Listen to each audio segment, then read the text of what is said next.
Alors l'année 2010 n'a pas été une année très facile pour notre profession. C'est-à-dire on constate une progression en termes de vente unitaire et en termes de volume d'affaires.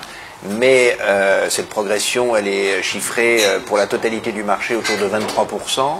Ça fait à peu près 4000 matériels de plus par rapport à un marché qui était tombé à 10 000 machines et qui avait baissé d'environ 58% par rapport à l'année précédente. Donc nous avons encore une année qui n'a pas été évidente, particulièrement le début de l'année qui a été difficile, mais une reprise des achats de nos clients qui est plutôt une reprise technique. C'est-à-dire qu'il y a des matériels qu'on est obligé de remplacer. Ce n'est pas réellement une reprise de l'investissement, c'est plutôt de l'investissement de remplacement. Dans nos familles de produits traditionnels liés au bâtiment et au terrassement, je dirais que la reprise en termes d'unités est de 33% de plus par rapport à moins 58%. Et je vous rappelle que dans certaines familles, notamment les gros matériels, on a eu du moins 80 en 2009. Donc, ce qu'on peut dire, c'est qu'il y a une reprise de confiance quand même. On préfère être dans cette logique-là. Et ce que l'on peut dire, c'est que finalement, les grands chantiers qui n'ont pas démarré en 2010 et qui, on l'espère, vont démarrer dans le courant de l'année 2011 et en 2012 sont l'espoir de la profession pour l'année 2011 et les années qui viennent.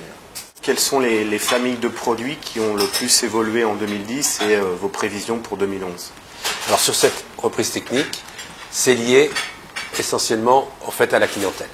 Si on regarde les grandes clientèles, on va dire ce qui touche le bâtiment n'a pas progressé. Chariot télescopique, grue, nacelle, etc. Matériel qui touche le TP a finalement fait cette croissance de l'ordre de plus 33%, qui correspond quand même à une plus grande utilisation des matériels en 2010 par rapport à 2009 et cette fameuse reprise technique. Troisième secteur qui a plutôt bien fonctionné, c'est le matériel destiné aux loueurs. Trois grandes familles au niveau de ce type de matériel, c'est-à-dire les mini-pelles, les chargeuses compactes articulées, les rouleaux double bille. Donc là, on a une croissance relativement intéressante. Globalement, on peut dire qu'on est toujours dans notre scénario de reprise en aile. Et pour 2011, on va revoir une progression en volume du même type, en pourcentage peut-être un peu moindre, mais en volume du même type. Et au niveau des familles de produits, on pense sincèrement que enfin les familles qui tournent autour du bâtiment vont redémarrer. On en a pour preuve, c'est la fin de l'année, on va dire ce début 2011, où les collectivités locales, ayant enfin compris les normes de taxes définies par le gouvernement, se remettent à bien vouloir investir, et ça va être favorable à ce type de matériel. Les loueurs vont également poursuivre leur croissance. Dans ces phénomènes de reprise, la location est toujours en anticipation par rapport au reste, et au niveau des grandes entreprises, soit les terrassiers, soit la route, soit les mines et carrières, indéniablement, ils vont poursuivre leur investissement. Donc, en conclusion, élément positif, on a parlé des collectivités locales, il y a aussi les grands chantiers qui vont enfin voir le jour sur la fin de l'année 2011, voire début 2012.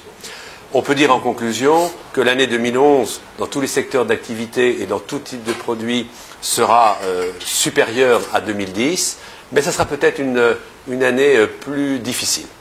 Pourquoi plus difficile? On a l'arrivée donc du nouveau gasoil correspondant à le GNR, gasoil non routier, norme EN 590, qui va demander des efforts d'intégration, et également on aura peut-être à faire face encore à des situations financières, soit chez les clients, voire peut-être même dans certains réseaux de distribution, qui peut être un frein ou une difficulté auquel on aura à faire face pendant cette année 2011.